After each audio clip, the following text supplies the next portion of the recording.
On the Study of Latin. Essay by Schopenhauer. Arthur Schopenhauer. The abolition of Latin as the universal language of learned men, together with the rise of that provincialism which attaches to national literatures, has been a real misfortune for the cause of knowledge in Europe. For it was chiefly through the medium of the Latin language that a learned public existed in Europe at all, a public to which every book as it came out directly appealed.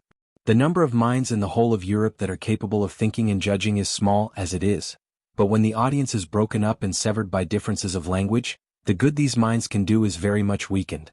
This is a great disadvantage, but a second and worse one will follow, namely, that the ancient languages will cease to be taught at all. The neglect of them is rapidly gaining ground in France and Germany.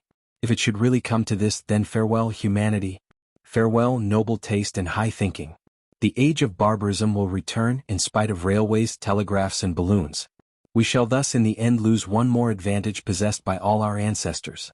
For Latin is not only a key to the knowledge of Roman antiquity, it also directly opens up to us the Middle Age in every country in Europe, and modern times as well, down to about the year 1750. Erigena, for example, in the 9th century, John of Salisbury in the 12th, Raymond Lully in the 13th, with 100 others, speak straight to us in the very language that they naturally adopted in thinking of learned matters. They thus come quite close to us even at this distance of time. We are in direct contact with them and really come to know them. How would it have been if every one of them spoke in the language that was peculiar to his time and country? We should not understand even the half of what they said. A real intellectual contact with them would be impossible. We should see them like shadows on the farthest horizon, or maybe through the translator's telescope. It was with an eye to the advantage of writing in Latin that Bacon, as he himself expressly states, proceeded to translate his essays into that language, under the title Sermons Fideles, at which work Hobbes assisted him. Here let me observe, by way of parenthesis, that when patriotism tries to urge its claims in the domain of knowledge, it commits an offense which should not be tolerated. For in those purely human questions which interest all men alike, where truth, insight, beauty should be of sole account, what can be more impertinent than to let preference for the nation to which a man's precious self happens to belong, affect the balance of judgment, and thus supply a reason for doing violence to truth and being unjust to the great minds of a foreign country in order to make much of the smaller minds of one's own? Still, there are writers in every nation in Europe, who afford examples of this vulgar feeling. It is this which led Eriot to caricature them in the 33rd of his charming Underliterary Fables on. In learning a language, the chief difficulty consists in making acquaintance with every idea which it expresses, even though it should use words for which there are no exact equivalent in the mother tongue, and this often happens. In learning a new language a man has, as it were, to mark out in his mind the boundaries of quite new spheres of ideas, with the result that spheres of ideas arise where none were before. Thus he not only learns words, he gains ideas too.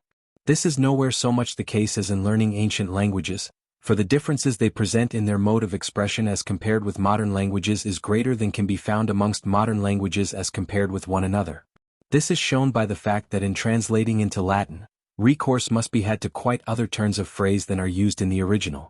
The thought that is to be translated has to be melted down and recast. In other words, it must be analyzed and then recomposed. It is just this process which makes the study of the ancient languages contribute so much to the education of the mind. It follows from this that a man's thought varies according to the language in which he speaks. His ideas undergo a fresh modification, a different shading, as it were, in the study of every new language. Hence an acquaintance with many languages is not only of much indirect advantage, but it is also a direct means of mental culture, in that it corrects and matures ideas by giving prominence to their many-sided nature and their different varieties of meaning, as also that it increases dexterity of thought, for in the process of learning many languages, ideas become more and more independent of words. The ancient languages affect this to a greater degree than the modern, in virtue of the difference to which I have alluded. From what I have said, it is obvious that to imitate the style of the ancients in their own language, which is so very much superior to ours in point of grammatical perfection, is the best way of preparing for a skillful and finished expression of thought in the mother tongue. Nay, if a man wants to be a great writer, he must not omit to do this. Just as, in the case of sculpture or painting, the student must educate himself by copying the great masterpieces of the past, before proceeding to original work. It is only by learning to write Latin that a man comes to treat diction as an art. The material in this art is language, which must therefore be handled with the greatest care and delicacy. The result of such study is that a writer will pay keen attention to the meaning and value of words, their order and connection, their grammatical forms.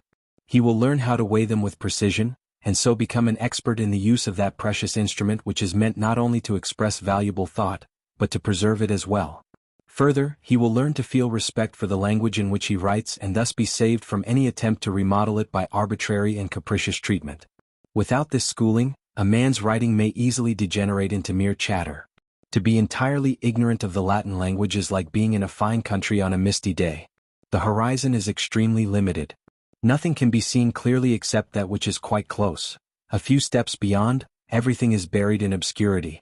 But the Latinist has a wide view, embracing modern times, the Middle Age and antiquity, and his mental horizon is still further enlarged if he studies Greek or even Sanskrit. If a man knows no Latin, he belongs to the vulgar, even though he be a great virtuoso on the electrical machine and have the base of hydrofluoric acid in his crucible. There is no better recreation for the mind than the study of the ancient classics. Take any one of them into your hand, be it only for half an hour, and you will feel yourself refreshed, relieved, purified, ennobled, strengthened, just as if you had quenched your thirst at some pure spring. Is this the effect of the old language and its perfect expression, or is it the greatness of the minds whose works remain unharmed and unweakened by the lapse of 1,000 years? Perhaps both together. But this I know. If the threatened calamity should ever come, and the ancient languages cease to be taught, a new literature shall arise, of such barbarous, shallow and worthless stuff as never was seen before.